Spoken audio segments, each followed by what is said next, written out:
ஒரு பக்கம் ரெட்டை இலைக்கான அந்த வழக்கு அது சார்ந்த உங்கள் பார்வையை கேட்கணும். இன்னொன்று, ரெட்டை இலைக்கே ஒரு மவுசும் இல்லை. பலாப்பழம் அதை விட ஓட்டு எடுத்துருச்சு, குக்கர் அதை விட ஓட்டு எடுக்குது தேனியிலையும் ராமநாதபுரத்துலையும். பிஜேபி மதுரையிலையும் கோவையிலையும் திருநெல்வேலிலையும் கன்னியாகுமரிலையும் ரெட்டை இலையை கீழே தள்ளிட்டு அவங்க ஜெயிக்கிறாங்க தென் சென்னை வரையிலும்.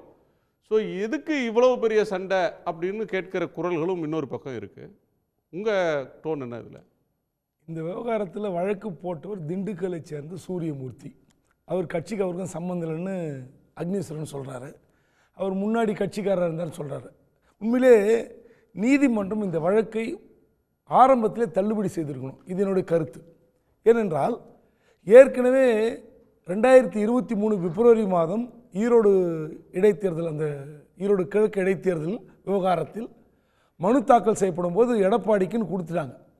அப்போது அந்த இடைத்தேர்தலில் எடப்பாடி தரப்பு இரட்டலில் நின்றது. அப்புறம் பொது தேர்தல், நாடாளுமன்ற பொது தேர்தலில் எடப்பாடி தரப்பு நின்றது. சார் அப்போல்லாம் கூட்டணியில் தான் சார் இருந்தாங்க. ஈரோடு கிழக்கில் வந்து பிஜேபியும் ஏடிஎம்கேயும் கூட்டணி தானே. ரைட்டு. பொது தேர்தலில் கூட்டணி இல்லை, வந்துட்டாங்களே, தனியாக நின்றுட்டாங்களே.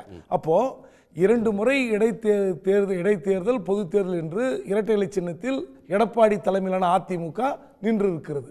அப்போது தேர்தல் கமிஷன் அங்கீகாரம் கொடுத்திருக்கிறது. கணக்கு வழக்கு பார்க்குற பேங்க்கு எடப்பாடி தரப்புக்கு கொடுத்தாச்சு.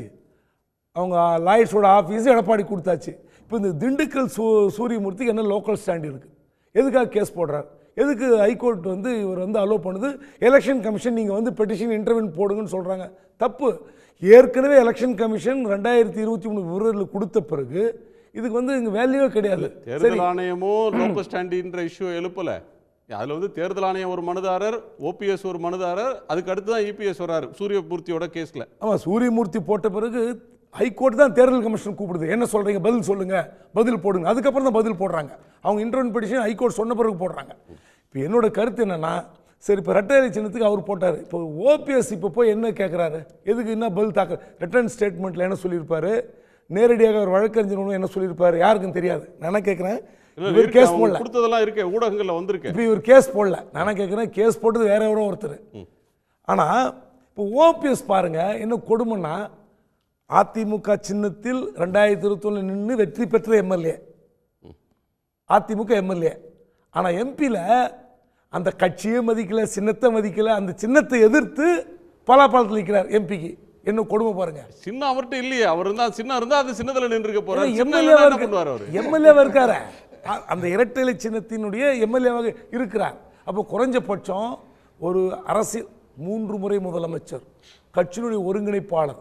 அப்போது யோசித்து பாருங்கள், இவ்வளோ ஒரு தலைமை பதவி உங்களுக்கு இருந்த பிறகும் நீங்கள் குறைஞ்சபட்சம், அதாவது நான் அந்த சின்னத்திலேருந்து போட்டியிட்ட பிறகு அந்த சின்னத்தை தொடர விரும்பவில்லை, எம்எல்ஏ பதவி ராஜினாமா பண்ணாரா? ஆனால் இப்போ போய் வழக்கமாக சொல்கிறார், பதில் சொல்கிறார், வழக்கமான பதில் சொல்கிறார். அந்த சின்னம் தொண்டர்களுக்கு அடியில் போய் சிக்கணும். இப்போ அந்த சின்னம் யார்கிட்ட இருக்கு? எடப்பாடி தலைமையிலான அதிமுக கிட்ட இருக்கு. இவர் எந்த கட்சிக்கு வாங்கி என்ன பண்ண போகிறாரு?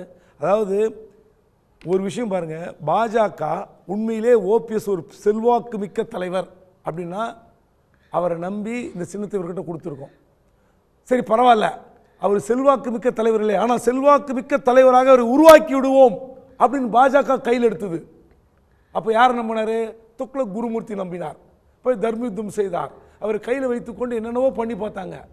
அவர் செல்வாக்கு மிக்க தலைவர் இல்லை, ஆனால் செல்வாக்கு மிக்க தலைவராக உருவாக்குவதற்கு பாஜக முயற்சி செய்தது.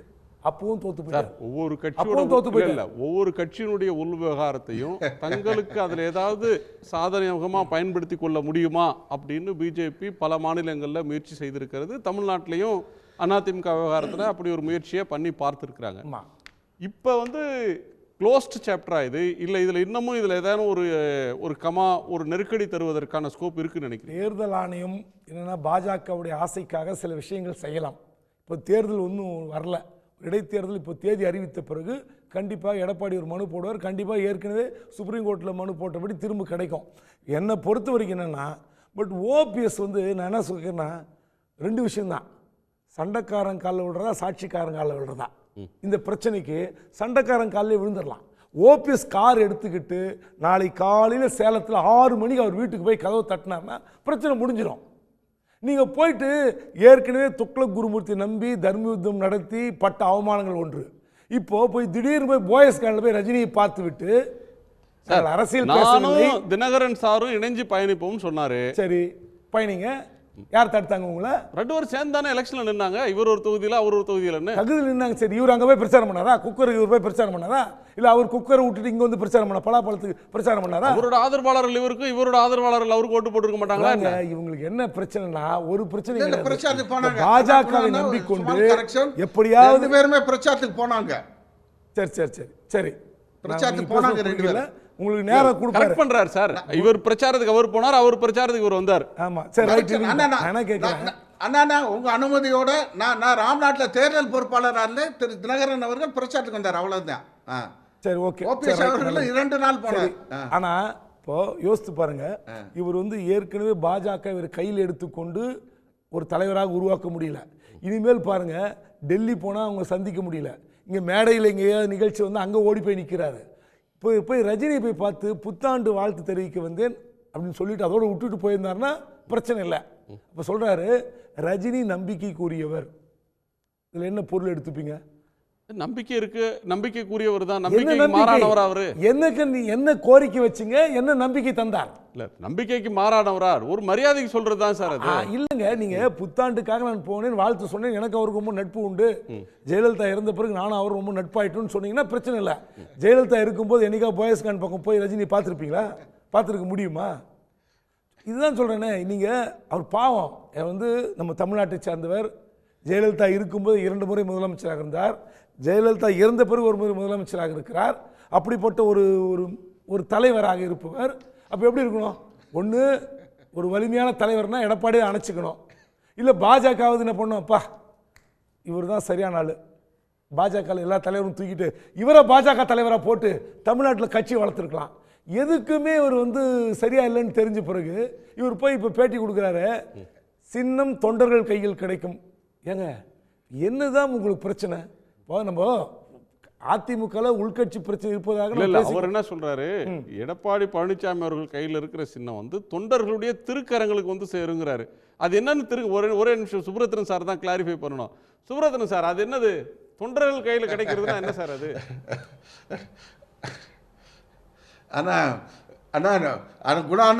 குணாண்ணா உங்களுக்கு தெரியாதுல்ல, பேருங்க அண்ணாவே மக்களின் தீர்ப்பே மகேசன் தீர்ப்புன்னு சொன்னாரு. மக்களை வந்து பேருங்க அண்ணா மக்களை வந்து மகேசன்ங்கிற அளவுல வச்சு பார்த்தப்ப கேள்வி நேரடியான கேள்வி சின்னம் கிடைக்கும் என்றால் என்ன பொருள், என்ன அர்த்தம்?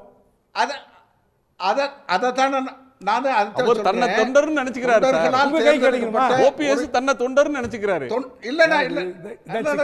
இல்ல தொண்டர்களால் தேர்ந்தெடுக்கப்பட்ட ஒருங்கிணைப்பாளர் ஆகிய நான் அதை பெற்று நான் தொண்டர்களின் திருக்கரங்களில் ஒப்படைப்பேன் என்று பிறகு அண்ணா அவர்கள் சொன்னதை போல மக்களின் தீர்ப்பை மகேசன் தீர்ப்பு என்பதை போல தொண்டர்களை அவர்கள் அந்த உயர்ந்த இடத்தில் வைத்து பார்க்கிறார். தொண்டர்கள் என் பக்கம் தான் இருக்காங்கன்னு அவரோட பாயிண்ட். தொண்டர்கள் ஏற்றுக்கொள்ளல, நிர்வாகிகள் தான் இபிஎஸ் பக்கம் இருக்காங்க. அந்த அவங்க கிட்ட இருக்கிற சின்னத்தை பறிச்சு அந்த பொதுக்குழு முடிவு செஞ்சிடக்கூடாது, அதை தாண்டி இருக்கக்கூடிய பார்ட்டி உறுப்பினர்கள். சரி சார், இந்த பிஜேபி விவகாரத்துக்கு வருவோம். சரி, பிஜேபி விவகாரம் என்னன்னா, இந்த கட்சியில ஏற்கனவே வந்து கூட்டணி வைத்து ஏதாவது ஒரு 2-3 எம்பியா வாங்கியிருந்திருக்கலாம். அண்ணாமலையுடைய வாய் துடுக்கால், அவருடைய விபரீத பேச்சால் சிக்கலுக்குள்ளாகி அவரும் எம்பியாக இல்லாமல் போய் பரிதாபப்பட்டு லண்டனுக்கு போயிட்டாரு.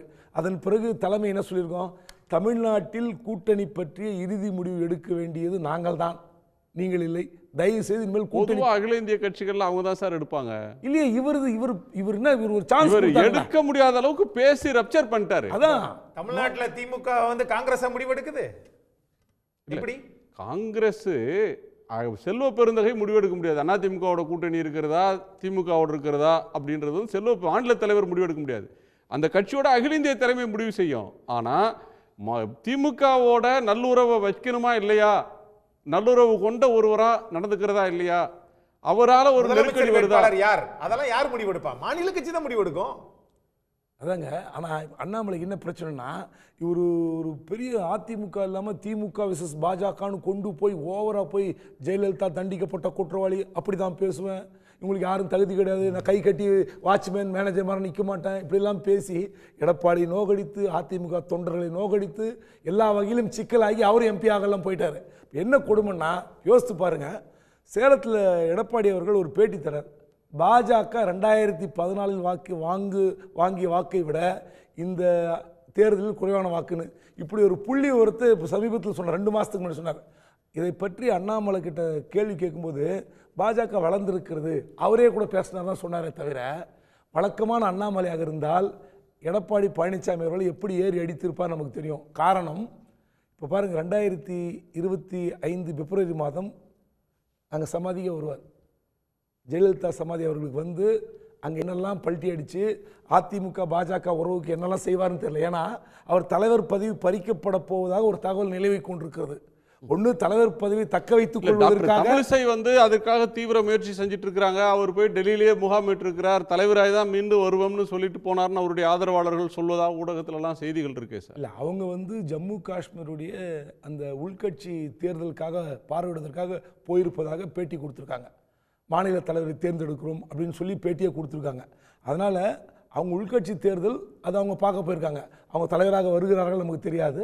மேபி ஏற்கனவே அவங்க தலைவராக இருந்துட்டாங்க. ஸோ புதிய நபர்களுக்கும் வாய்ப்பு கிடைக்கலாம். வானதியாக இருக்கலாம், நயினாராக இருக்கலாம், நம்ம தீர்மானிக்க முடியாது. இப்போ என்ன பிரச்சனைனா, பாஜக அதிமுக கூட்டணி விரும்புவது வெட்ட வெளிச்சமாக தெரிகிறது.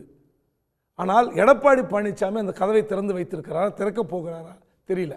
ஸோ அதனால் இப்போ நம்ம எதுவுமே சொல்ல முடியாது. அதற்கான வாய்ப்பெல்லாம் பார்த்தீங்கன்னா 2025 நவம்பர் மாதம் தான் தெரியும். அக்டோபர் நவம்பர் தான் தெரியும். இந்த ஊடாட்டங்கள் ஊசலாட்டங்கள் கண்டிப்பாக அப்படி தான் போகும். யாரும் வந்து இதில் தெளிவான முடிவு, தீர்க்கமான முடிவு எடுக்கவே முடியாது. இல்லை, ஒரு திராவிட கட்சி 13% ஓட் ஷேருக்கு போயிடும், இப்போ இருக்கிற 18% வந்து 13க்கு போயிடும்னு அண்ணாமலை பேசுகிறாரு. ஆனால் இன்னொரு பக்கம் பிஜேபி ஏடிஎம்கே கூட்டணியை விரும்புதுன்ற ஒன்று வருது. அது ஒரு மிக்ஸ்டு சிக்னல். ஒருவர் கூட்டணி வேணும்ன்றது, இன்னொருத்தங்க வேணாம்ன்றது மாதிரியான ஒரு இரட்டை நிலைப்பாடு வருதா? இல்லை, அண்ணாமலையை தவிர மற்ற எல்லா பாஜக தலைவர்களும் அதிமுக இருக்க வேண்டும் என்று விரும்புகிறார்கள். இங்கே அதிமுகவில் பார்த்தீங்கன்னா கொஞ்சம் மிக்சடு ஒப்பீனியன் இங்கே தான் இருக்குது. ஏன்னா Edappadi Palaniswami minority vote share நமக்கு கிடைக்கல, அது திமுக காங்கிரஸ் கூட்டணிக்கு தான் இந்த ஓட் ஷேர் கிடைக்குதுன்ற ஒரு பிரச்சனையால் வெளியே வந்தார்.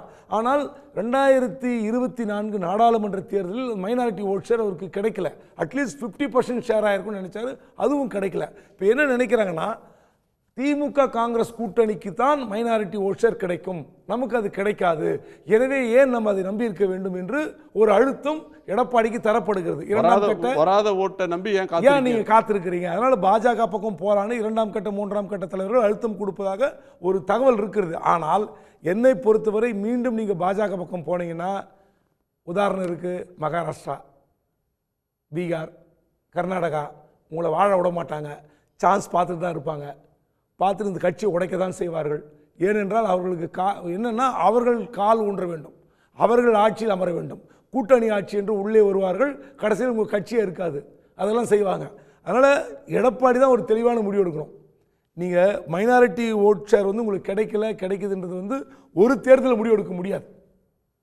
அடுத்து நடக்க போகிற சட்டமன்ற தேர்தலுக்கும் பாஜகவுடன் கூட்டணியில் என்று திட்டவட்டமாக அறிவித்தவர் எடப்பாடி பழனிசாமி. அப்படி இருக்கும்போது அடுத்த தேர்தலில் நீங்கள் உண்மையிலே மைனாரிட்டி உங்கள் பக்கம் வராங்களா இல்லைன்றதை விட பாஜக பக்கம் போனால் உங்களுக்கு லாபமா நட்டமா அதுதான் நீங்கள் முடிவு எடுக்கணும்.